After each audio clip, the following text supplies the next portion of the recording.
नमस्कार, आपके channel academic फ़कीर में स्वागत है। आज मैं रांची में हूँ और रांची में इग्नू के रीजनल सेंटर के बाहर खड़ा हूँ। यहाँ पे साइकोलॉजी का प्रैक्टिकल एग्ज़ाम चल रहा है। साइकोलॉजी वही विषय है जो हाल ही में इग्नू से बाहर हो चुका है। तो आज मैं इन स्टूडेंट से ये बात करके जानने का प्रयास करूँगा कि साइकोलॉजी इग्नू से बाहर जाने के बाद उनके जीवन पे क्या असर पड़ेगा, उनका क्या राय है और भविष्य में वो क्या करने वाले हैं इस डिग्री का। मुझे पता चला कि साइकोलॉजी को इग्नू से हटा दिया गया है। आपका क्या ओपिनियन है इसके बारे में? देखिए, एक तरीके से मुझे लगता है कि ठीक किया गया है, क्योंकि अभी जैसे स्टूडेंट्स को ना प्रैक्टिकल नॉलेज बहुत कम मिलती है। इग्नू में क्लास भी नहीं होती है, क्लासेस भी बंद कर दिया गया है, क्लासेस होती ही नहीं है। आप जाके डायरेक्टली प्रैक्टिकल सेशंस अटेंड करते हो तो स्टूडेंट को ना अच्छे से थियोरेटिकली नॉलेज होती है। और हमें जाकर बनना है फ्यूचर साइकोलॉजिस्ट, कोई क्लिनिकल में जाना चाहते हैं। सो वी आर ट्रेन, मतलब ट्रेन होना ज़रूरी है। सो मुझे लगता है कि अब ठीक है अगर हटा दिया गया है तो। एंड अब बच्चे जो है वो मूव करेंगे, थियोरेटिकली नॉलेज सीखेंगे, प्रैक्टिकली सीखेंगे और सही से किसी का भी मेंटल हेल्थ का ट्रीटमेंट करेंगे। मेरे हिसाब से जो ये स्टेप है इसको पॉजिटिव वे में नहीं लेना चाहिए, क्योंकि अगर डिस्टेंस में अगर साइकोलॉजी था इतने सालों से, चाहे वो पीजी डिप्लोमा हो या मास्टर्स इन साइकोलॉजी हो या बीए नॉर्मल साइकोलॉजी हो, वो रहना चाहिए, क्योंकि प्रोफेशनल लोगों को यही एक तरीका है जिसके थ्रू वो पढ़ाई कर सकते हैं। लोग तो ये सोच रहे हैं कि इग्नू का साइकोलॉजी का कोई क्वालिटी नहीं है, कोई स्टैंडर्ड नहीं है। क्या आप इसको सही समझते हैं? नहीं, मुझे ऐसा नहीं लगता है। अगर ऐसा आपको लगता है तो कभी आप रीजनल सेंटर अपने विजिट करके देखिए और वहाँ पे जो एक्सपर्ट फैकल्टीज़ है या काउंसलर्स हैं उनकी टीचिंग व्यवस्था को देखिए, तब आपको शायद रियलिटी पता चलेगा।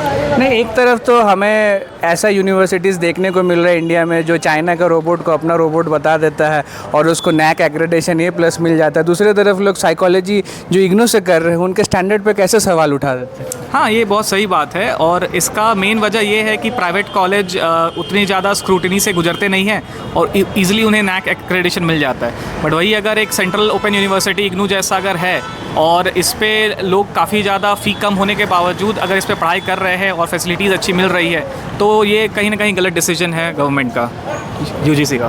तो आप MA करने के बाद क्या करेंगे? मैं एक्चुअली एक क्रिमिनल लॉयर हूँ, एडवोकेट हूँ एट प्रेजेंट। तो ये जो मैं स्किल MA साइकोलॉजी का यूज़ कर रहा हूँ, मैं अपने प्रैक्टिस में इसको यूज़ करेंगे और काफ़ी ज़्यादा हमें बेनिफिट मिलेगा। इन माय ओपिनियन, मेरे हिसाब से तो अगर आप प्रॉपर क्लासेस नहीं करवा सकते हो, राइट, और अगर आप प्रॉपर गाइडेंस नहीं दे सकते हो तो फिर हटाना इज़ बेटर। बट अगर बिकॉज बहुत सारे स्टूडेंट्स हैं जो वर्क भी कर रहे हैं और साथ में पढ़ना भी चाहते हैं और जिनका इंटरेस्ट भी है, उनके लिए ये ज़्यादा बेटर होता है कि आप proper services, proper classes provide करते, लाइसेंस्ड इंस्टीट्यूशन ले लेते और प्रॉपर गाइडेंस देते, तो वो बेटर होता। हटाना is not a good choice मेरे हिसाब से। एजुकेशन या अपॉर्चुनिटी किसी से ले लेना वो गलत है, क्योंकि इतने साल से स्टूडेंट्स पढ़ते आ रहे हैं और करियर चेंज का ऑप्शन मिलता है। Psychology is a very interesting subject, तो आई थिंक कि हटाना नहीं चाहिए था, उसको और बेहतर करने की कोशिश करनी चाहिए थी। बेहतर से क्या आप समझते हैं? बेहतर से प्रॉपर क्लासेस, प्रॉपर प्रैक्टिकल्स। जैसे अभी हमारा एग्ज़ाम था। कैसा हुआ एग्ज़ाम? एग्ज़ाम बहुत अच्छा हुआ, but we needed more classes. थोड़ा और गाइडेंस होता तो और बेहतर कर सकते थे। नॉलेज की थोड़ी कमी हो जाती है बिकॉज हम रेगुलर क्लासेस नहीं करते, तो इन डेप्थ क्लासेस चाहिए। थोड़ा इग्नू के साइड से थोड़ा और हेल्प अगर स्टूडेंट्स को मिलता और स्टूडेंट्स के बीच में भी अगर यूनिटी ज़्यादा बेहतर होता तो बहुत अच्छा होता। मेरा ओपिनियन यही है कि सही है इग्नू, क्योंकि साइकोलॉजी ऐसा सब्जेक्ट है जो डेली हमको पढ़ना चाहिए और सामने प्रोफेसर के साथ हमको समझना भी पड़ेगा। तो इसके लिए हमको एक्सटर्नल करना सही नहीं है मेरे हिसाब से, मेरा एक्सपीरियंस है। तो इग्नू सही है कि साइकोलॉजी हटा दिए हैं। तो अभी अगर साइकोलॉजी को इग्नू से हटा दिया गया है तो इसके बाद अगर कोई ओपन से करना चाहे साइकोलॉजी तो कहाँ जाएंगे? ओपन से करना चाहेगा तो साइकोलॉजी के लिए मेरे हिसाब से जितना अभी जो सिचुएशन है उसके हिसाब से नहीं करने देना चाहिए।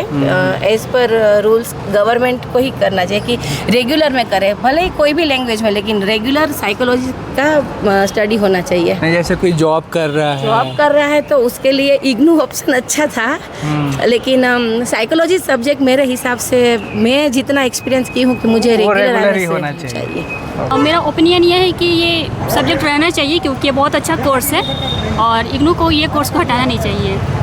तो क्यों हटाया इग्नू? कोई वजह आपको पता है इसके पीछे क्या वजह है? वजह तो मुझे नहीं पता, अभी आप बता रहे कि हटा दिया गया, तब मुझे पता चला कि हटा दिया गया। तो MA करने के बाद आप क्या करना चाहते हैं? एमए करने के बाद अब क्या करना चाहेंगे और जिस फील्ड में जाना होगा चले जाएंगे, और क्या ही बोल सकते नहीं, हैं। एमए साइकोलॉजी आप अगर एडमिशन लिए हैं तो कुछ तो दिमाग में होगा कि कुछ करना है। काउंसलर बनना चाहते हैं?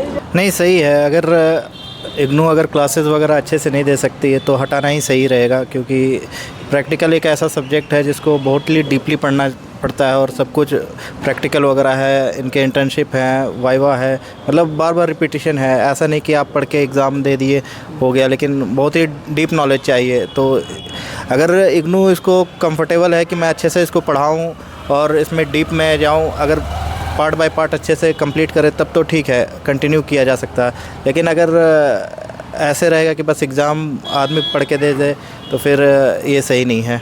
ये साइकोलॉजी का अभी आपको डिग्री मिलेगा, उससे आप क्या करेंगे? अभी तो डिग्री मिलेगा, मेरा तो काफ़ी लॉन्ग टाइम डिस्टेंस के बाद हम स्टडी करें तो मेरा ये डिग्री का अभी कोई वैल्यू नहीं है। उसके बाद मुझे एक रेगुलर कोर्स करना ही है, उसके बाद मैं कुछ कर सकूंगी अपना। तो इसके लिए मैं चाहती हूँ कि पहले से अगर मैं रेगुलर रहूँगी तो मेरा स्कोर मार्क्स, अभी जैसे मेरा स्कोर जैसे मार्क्स का जो आ रहा है वो थोड़ा और भी अच्छा हो सकता था मार्क्स, इसलिए। तो कौन सा कोर्स करना चाहेंगे आप? इसके बाद जिसमें भी मुझे काउंसलिंग के लिए परमिशन, जैसे ये क्या कोर्स होता है, 6 मंथ का एक कोर्स होता है या 1 साल का, RCI अप्रूव? RCI नहीं, एक और डिप्लोमा कोर्स होता है कुछ साइकोलॉजी से। नहीं, इग्नू से अब नहीं करेंगे।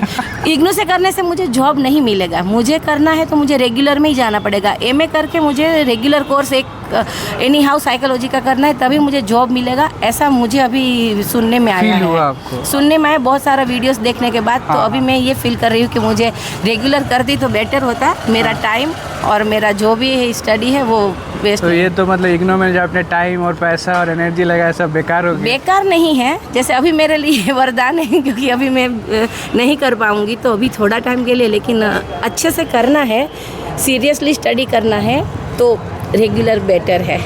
अभी आप प्रैक्टिकल देके निकले हैं मैम, कैसा रहा आपका प्रैक्टिकल? प्रैक्टिकल सेशन काफ़ी अच्छा रहा। प्रैक्टिकल में आपको एक टेस्ट जो है वो दिए जा रहे हैं, उसके लिए आप प्रिपेयर करके आएँ। वो आपको प्रिपेयर होना चाहिए। अगर आप प्रिपेयर करके नहीं आ रहे तो आप कुछ भी नहीं लिख पाओगे। एंड उसके रिलेटेड ही आपसे वाइवा पूछा गया, जो मैम ने पूछा, एंड अच्छा था, एकदम बेसिक वाइवा पूछा गया। जैसे मुझसे पूछा गया कि इंटेलिजेंस का मतलब क्या है, अगर आपने इंटेलिजेंस टेस्ट किया है उसमें कितने टेस्ट कंसाइडर्ड होते हैं, किसने डिज़ाइन किया था, ये सारी छोटी छोटी क्वेश्चंस पूछे गए एंड इसी पे आपको मार्क्स दिए जा रहे हैं। जो टेस्ट है वो रैंडमली सेलेक्ट करने को मिल रहा है आपको? आप कोई भी टेस्ट सेलेक्ट कर सकते हैं कि आपको जो एग्जामिनर है वो अपने तरफ से टेस्ट दे रहा है लिखने के लिए? नहीं, हमें सेलेक्ट नहीं करना है। वहाँ पे एक ऐसे टिक लगी हुई है, मैम ने 5-6 क्वेश्चन में ऐसा जो भी आपको आ रहा है आप उसको करोगे परफॉर्म, तो आपको 5 पढ़ के आने हैं। क्या क्या टेस्ट है?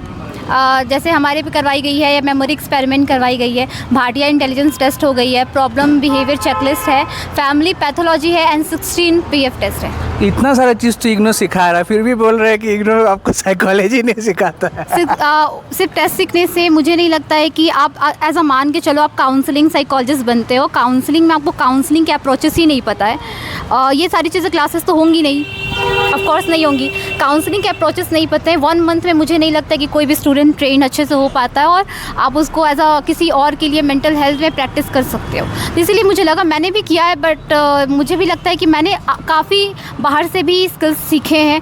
सो मुझे यहाँ आके लगता है कि नहीं, कुछ चीज़ें और इन्हेंस होनी चाहिए। जैसे मान के चलिए आपने इंटेलिजेंस टेस्ट किया या आपने कोई भी टेस्ट किया, आप उसको कहाँ करोगे, कहाँ नहीं करोगे, ये सारी चीज़ें इग्नू नहीं बताता। आपको सिर्फ बता दिया गया है कि अच्छा, आप जैसे क्वेश्चंस बेसिक पूछे जा रहे हैं कि वाइवा में क्या इतना सा लेवल क्वेश्चंस का होना चाहिए कि व्हाट इज़ इंटेलिजेंस एंड किसने डिज़ाइन किया गया था, क्या वाइवा इतना होना चाहिए? मुझे ये नहीं लगता, सॉरी। ओके, तो ये एमए करने के बाद आप क्या करेंगे? मेरा ऐसा प्लान है कि मैं मेंटल हेल्थ प्रैक्टिस ही करना चाहती हूँ एंड मैं यूजीसी के लिए रिसर्च के लिए मैं ऑप्शन देख रही हूँ एंड मैं चाहती हूँ कि मैं जेआरएफ क्लियर करके मैं मेंटल हेल्थ पे ही रिसर्च में अच्छे से जाऊँ एंड मैं आरसीआई लाइसेंस के लिए भी मैं ट्राई करूँगी, जो प्रोग्राम कोर्स होते हैं, क्योंकि ये अब तो बंद हो चुका है, लेकिन मैं आरसीआई लाइसेंस की तरफ जाना चाहती हूँ, जो पीजी डिप्लोमा वगैरह होते हैं, छोटे छोटे शॉर्ट कोर्सेज होते हैं।